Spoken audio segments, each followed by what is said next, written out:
Social மீடியாவை பயன்படுத்தி எவ்வளோ ஸ்கேம்ஸ், எவ்வளோ கிரைம்ஸ் நாளுக்கு நாள் நடந்துகிட்டே இருக்கு அப்படிங்கிறத நம்ம செய்திகள் எல்லாம் படிக்கிறோம்ல. ஸோ இதுக்கு ஒரு சொல்யூஷன் கொண்டு வரணும் அப்படிங்கிறதுக்காக இந்திய நாடாளுமன்றத்தில் ஒரு பார்லிமெண்ட் கமிட்டி ஒரு சஜஷனை கொடுத்துருக்காங்க. இது என்ன சஜஷன், இது எப்படி ஒர்க் ஆக போகுது, இதை நடைமுறைக்கு கொண்டு வரதுக்கான தேவை என்ன இருக்கு, ஒருவேளை இது நடைமுறைக்கு கொண்டு வராங்க அப்படிங்கும் பட்சத்தில் இது எந்த அளவுக்கு எஃபிஷியண்டா இருக்கும் அப்படிங்கிறது தான் இந்த வீடியோல டீட்டெயிலா பார்க்க போறோம். சோஷியல் மீடியான்னு எடுத்துக்கிட்டோம் அப்படின்னா இன்னைக்கு குழந்தைங்கள்ல இருந்து பெரியவங்க வரைக்கும் எல்லாருமே யூஸ் பண்ற ஒரு டூலா மாறிடுச்சு. ஆனா இதே சோஷியல் மீடியாவை பயன்படுத்தி தான் நிறைய ஸ்கேம்ஸும் நடக்குது. சோஷியல் மீடியால ஸ்கேம் அப்படின்னு எடுத்துக்கிட்டீங்கன்னா அதுல நிறைய டைப்ஸ் இருக்கு. ஒரு லிங்க் உங்களுக்கு அனுப்பிச்சு இந்த லிங்கை நீங்க கிளிக் பண்ணுங்க, இதை நீங்க ஷேர் பண்ணுங்க, அப்படி பண்ணீங்கன்னா உங்களுக்கு இவ்வளவு பணம் போனஸா கிடைக்கும். இந்த மாதிரியான ஸ்கேம்ஸ் எல்லாம் நடக்கும். நிறைய பேர் தெரியாதவங்க அதை கிளிக் பண்ணி அவங்களோட பணத்தை இழக்கிறதுக்கான வாய்ப்பும் இருக்கு. இன்னொரு பக்கம் நாங்க கோர்ஸ் ஃப்ரீயா கண்டக்ட் பண்றோம், நாங்க செமினார் கண்டக்ட் பண்றோம், இந்த இடத்துக்கு வந்து நீங்க இவ்வளவு பணம் கொடுத்தீங்க அப்படின்னா இதை விட உங்களுக்கு பல மடங்கு ஒர்த்தான ப்ராடக்ட்ஸ் எல்லாம் நாங்க உங்களுக்கு கொடுப்போம். இந்த மாதிரி மக்களை பிரெயின் வாஷ் பண்ணி அவங்கள வர வச்சு அவங்களோட பணத்தை வந்து எடுத்துக்கிற மாதிரியான நிறைய ஸ்கேம்ஸ் பார்ப்போம். இன்னொரு பக்கம் சோஷியல் மீடியா சார்ந்த கிரைம்ஸ் அப்படின்னு எடுத்துக்கிட்டோம்னா அதுவும் ரொம்ப ஜாஸ்தி. ஃபேக் அக்கௌண்ட்டை வச்சுக்கிட்டோ இல்லை அனானிமஸான அக்கௌண்ட்டை வச்சுக்கிட்டோ பெண்களையும் குழந்தைகளையும் அபியூஸ் பண்றவங்களா இருக்கட்டும், அப்படி இல்லைன்னா அவங்களோட போட்டோஸ் எடுத்து அதை மார்க் பண்ணி அது மூலமா அவங்கள மிரட்டி பணம் பறிக்கிறதா இருக்கட்டும், இந்த மாதிரியான விஷயங்கள்லாம் இன்னைக்கு சோஷியல் மீடியால தொடர்ந்து நடந்துகிட்டே வருது. இன்ஃபேக்ட் இதெல்லாம் ரொம்ப சலிப்பா இருக்கு அப்படின்னு கூட சொல்லலாம். இன்னொரு பக்கம் ஆன்லைன் கேம்ஸ், டேட்டிங் ஆப்ஸ், இதெல்லாம் மக்களுக்கு இன்னும் பெரிய அச்சுறுத்தலாகவும் மாறி இருக்கு. ஆன்லைன் கேம்ஸ் வழியா நிறைய பணத்தை, கோடிக்கணக்கான பணத்தை அன்றாடம் மக்கள் இழந்துகிட்டு இருக்காங்க. நிறைய பேர் இதனால சூசைடும் பண்ணிக்கிற மாதிரியான சிச்சுவேஷன்ஸை பார்க்குறோம். அதே மாதிரி டேட்டிங் ஆப்ஸ் மூலமா தெரியாத நபர்களோட ஒரு பழக்கம் ஏற்படுது, ஒரு டேட் போறாங்க அப்படிங்கும்போது அங்க எமோஷனலாகவும் சரி பிசிக்கலாகவும் சரி நிறைய அபியூஸ்க்கு ஆண்கள் பெண்கள் அப்படின்னு எல்லாருமே உள்ளாகுறாங்க. ஸோ சோஷியல் மீடியா சார்ந்து இவ்வளோ பிரச்சனைகள் இருக்கு அப்படிங்கும்போது இதுக்கு இந்தியா மாதிரி அதிகமான அளவில் பாப்புலேஷன் இருக்கக்கூடிய ஒரு நாட்டில் கண்டிப்பாக ரெகுலேஷன்ஸ் வேணும் அப்படின்னு பார்லிமெண்ட் கமிட்டி சஜஸ்ட் பண்ணியிருக்காங்க.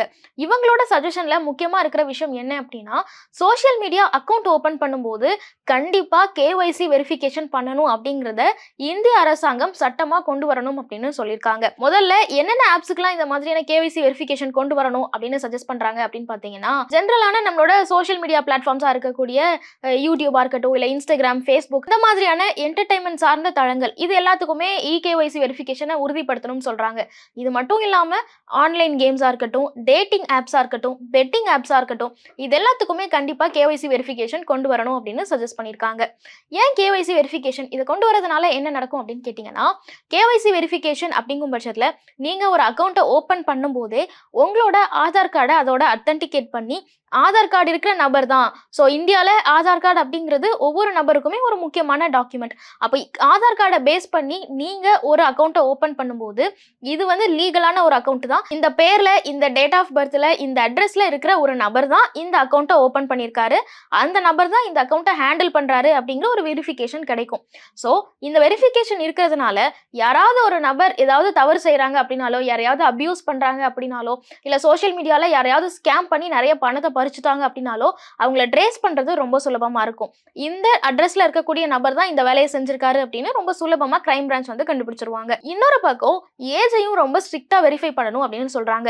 ஏஜ் வெரிஃபிகேஷன் ஏன் இவ்வளவு இம்பார்ட்டன்ட் அப்படின்னா, சோஷியல் மீடியால நியூடிட்டியா இருக்கட்டும், இல்ல ரொம்ப சென்சிபிளான கண்டென்ட்டா இருக்கட்டும் ரொம்ப ஜாஸ்தி. ஸோ அதெல்லாம் கன்சியூம் பண்றது யாரு அப்படின்னு நம்ம தெரிஞ்சுக்கணும்ல. அதுக்காகவும் எந்த டெமோகிராஃபிக் ரீஜன்ல இருக்கிறவங்க, எந்த ஏஜ் குரூப்ல இருக்கிறவங்க என்னென்ன மாதிரியான கண்டென்ட்டை கன்சியூம் பண்றாங்க அப்படிங்கறத தெரிஞ்சுக்கிறதுக்காகவும் ஏஜ் வெரிஃபிகேஷனும் கட்டாயம் இருக்கணும் அப்படிங்கறத என்ஷூர் பண்றாங்க. சரி, இந்த கேஒய்சியை இம்ப்ளிமெண்ட் பண்றாங்க அப்படிங்கும் பட்சத்துல என்ன நடக்கும் அப்படின்னு கேட்டீங்கன்னா, எல்லா சோஷியல் மீடியா ப்ரொஃபைல்ஸுக்குமே ஒரு ரியல் ஐடென்டிட்டி அப்படிங்கிறது இருக்கும். பெரும்பாலும் இந்த ஃபேக் ப்ரொஃபைல்ஸோ இல்ல அனானிமஸ் ஐடியோ இனிமேல் பெரிய அளவுல ஓபன் பண்ண முடியாம போகலாம். குறிப்பா டேட்டிங் ஆப்ஸா இருக்கட்டும், இல்ல கேமிங் ஆப்ஸா இருக்கட்டும், இதுக்கு எல்லாமே ஏஜ் ரெஸ்ட்ரிக்ஷன்ஸை இன்னும் அதிகமா கொண்டு வரும்போது எந்த ஏஜ் குரூப்ல இருக்கிறவங்க இது அதிகமா பயன்படுத்துறாங்க அப்படின்னு நம்மளால தெரிஞ்சுக்க முடியும். ஸோ அதுல ஏதாவது தப்பு நடக்குது, சின்ன சின்ன குழந்தைங்க எல்லாம் வந்து டேட்டிங் ஆப்ஸ் யூஸ் பண்றாங்க அப்படின்னாலோ, இல்ல குழந்தைங்க எல்லாம் போயிட்டு ஆன்லைன் கேம்ஸ்ல அதிகமான அளவுல பணத்தை இழக்கிறாங்க அப்படின்னாலோ அதை உடனே கண்டுபிடிக்க முடியும், அந்த ஆப் மேல நடவடிக்கையும் எடுக்க முடியும். அப்படிங்கிறதுக்காக தான் இது எல்லாத்தையுமே கண்டிப்பா கொண்டு வரணும் அப்படின்னு சொல்றாங்க. ஸோ ஓரளவுக்கு இந்த மாதிரி கேஒய்சி கொண்டு வந்து ரியல் ஐடென்டிட்டி இருக்கக்கூடிய அக்கௌண்ட்ஸ் தான் இருக்கணும், ஃபேக் அக்கௌண்ட் இருக்கிறவங்க மேல தான் நாங்க நடவடிக்கை எடுப்போம். அதே மாதிரி அந்த ஆப்ஸுக்கு, அதாவது அந்த நிறுவனங்களுக்கு லைசன்ஸ் கொடுக்கறதுக்கான அந்த நடைமுறைகளையும் ரொம்ப ஸ்ட்ரிக்ட் ஆக்குறோம் அப்படின்னு கவர்மெண்ட் முடிவு எடுக்கிறாங்க அப்படின்னா ஆன்லைன் ஹராஸ்மெண்ட்டையோ இல்ல சைபர் கிரைம்ஸையோ பெரிய அளவுல தடுக்க முடியும் அப்படின்னு அந்த பார்லிமெண்ட் கமிட்டி சஜஸ்ட் பண்ணியிருக்காங்க. ஓகே, இது ஒரு பக்கம் கேட்கறதுக்கு ரொம்ப பாசிட்டிவான விஷயம் மாதிரி தான் தெரியுது. நிறைய ஃபேக் ஐடிஸ் இல்ல அனானிமஸ் அக்கவுண்ட் மூலமா யாரும் நம்மள இனிமே ஸ்கேம் பண்ண முடியாது. இது நல்லா தானே இருக்குன்னு நமக்கு ஒரு பக்கம் தோணலாம். ஆனா இன்னொரு பக்கம் இதுல என்ன கன்சர்ன்ஸ் இருக்கு அப்படின்னு கேட்டீங்கன்னா, இதனால நம்மளோட டேட்டா பிரைவசிக்கு பாதிப்பு ஏற்படுமா? ஏன்னா ஏதோ ஒரு பிரைவேட் ஆர்கனைசேஷன், ஒரு பிரைவேட் அப்ளிகேஷன் அவங்களுக்கு நம்ம இகேஒய்சி அத்தன்டிகேஷன் குடுக்கறதன் மூலமா நம்மளோட டேட்டா அவங்க கண்ட்ரோல்ல போகுமா அப்படிங்கிற கேள்வி இருக்கும். இன்னொரு பக்கம் சின்ன சின்ன ஸ்டார்ட் அப் நிறுவனங்கள் அவங்க லான்ச் பண்ற ஆப்ஸா இருக்கும்ல. சோ அந்த மாதிரியான அப்ளிகேஷன்ஸ்க்கு எல்லாம் இகேஒய்சி பண்ற அளவுக்கு ஆக்சஸ் இருக்குமா? சோ அவங்களுக்கு அந்த எஃபிஷியன்சி இருக்குமா அப்படிங்கிறதும் ஒரு கேள்வியா இருக்கும். கேஒய்சி சிஸ்டம் இம்ப்ளிமெண்ட் பண்றதுக்கு அவங்க கொஞ்சம் ஸ்ட்ரகிள் ஆகலாம். இதனால ஒரு ஸ்டார்ட் அப் நிறுவனம் அவங்க ஒரு ஆப்பை லான்ச் பண்றாங்க, அவங்க மக்கள் கிட்ட போய் சேரணும் அப்படின்னு நினைக்கிறாங்க, அவங்களோட இன்டென்ஷன்ஸ் ஒன்றும் கிளியரா தான் இருக்கு அப்படிங்கும் பட்சத்துல அவங்களுக்கும் சிக்கல்கள் ஏற்படலாம். ஸோ இந்த மாதிரி ஒரு டேட்டா பிரைவசிக்கும் நம்மளோட சேஃப்டி கன்சர்ன்ஸுக்கும் ஒரு சின்ன ரிஸ்க் இதுல இருக்க தான் செய்யுது அப்படிங்கிறதையும் இதில் நம்ம கவனிச்சு தான் ஆகணும்.